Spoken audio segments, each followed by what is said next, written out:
What's up, everybody? Welcome to Podcast Now. I'm Alex, and in this video, I want to talk about why I'm getting Crisis Core Final Fantasy VII Reunion and why you should too. Quite a long name. We're just going to call it Crisis Core for the sake of the video, but here we go. This is the last big game that releases this year for me. It actually releases the same day as High on Life, which is a game I'm generally interested in, and it comes out on Game Pass, so there will be interest, but this is the closing act. You got the Callisto Protocols, the Midnight Suns, and then you jump to December 13th and you got this behemoth. Honestly, a game that I don't think people thought, including myself, it was up against the timer there where, they say, I think it was winter. I think winter is and winter is a thing that they say all the time. Tetsuya Nomura, I think, specifically maybe invented that word for gaming releases. Kingdom Hearts 3, but see, sometimes it doesn't happen, right? Kingdom Hearts 3 was winter and it was the end of January. Kingdom Hearts Remind was winter and it was February. So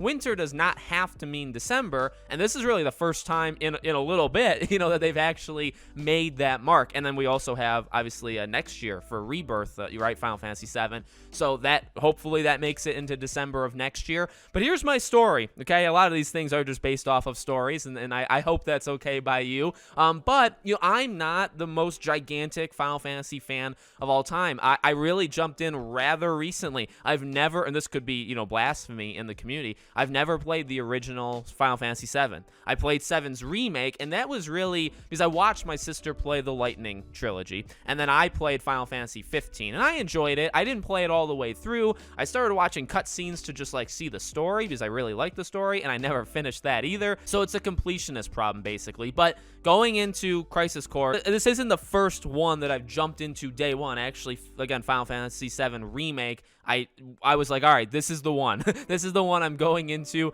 immediately. I gotta do it eventually. I love Kingdom Hearts to death. It's one of my favorite franchises of all time. Why can't I do Final Fantasy? And so I did with 7, and I loved it. I really love 7's remake. So even though I know there's people have problems with it, and that's okay. I totally get that. But for me, I really liked it. And so this one's kind of part 2, and based off of my history, as you may tell, I've never played the original Crisis Core. So everything about this game looks really good, though. I mean, I guess I could I do know some spoilers, kind of here and there, but I don't know the full story of what happens in Crisis Core. And honestly, because of 7's remake, from what I've seen online, it does seem like they're rewriting different chunks of the story. So there's no guarantee, that every single thing in Crisis Core Reunion here is going to be the same as it originally was. I do think they're going to add stuff. I do think there'll be an end credit scene that kind of adds on, and well, they've already done it where it sets up Rebirth, but I do think they're going to do more in this game.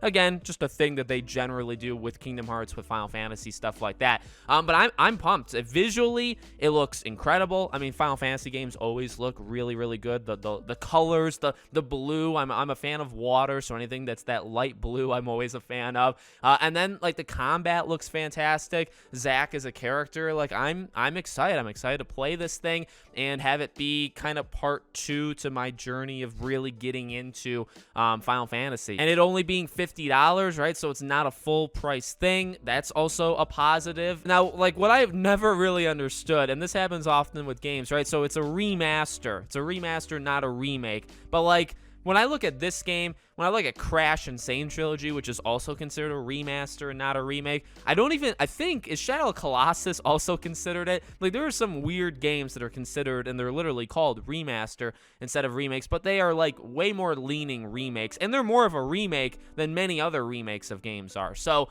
I'm just looking forward to see how improved. I'd like to see those videos of side by side of what the original looked like and then what this one's going to look like, and I do think it's going to be quite improved. So that's pretty much it. I don't have any specifics. I love the combat of 7. I believe I'm really gonna like this game. I'm not necessarily willing it into existence. I mean, part of it is just my general excitement for it, but then other than that, I do think they make good games, and I think the original Crisis Core is generally liked by quite a few people. So it's not like they're remastering an awful game, right? Normally remasters / remakes happens to games that are not badly received.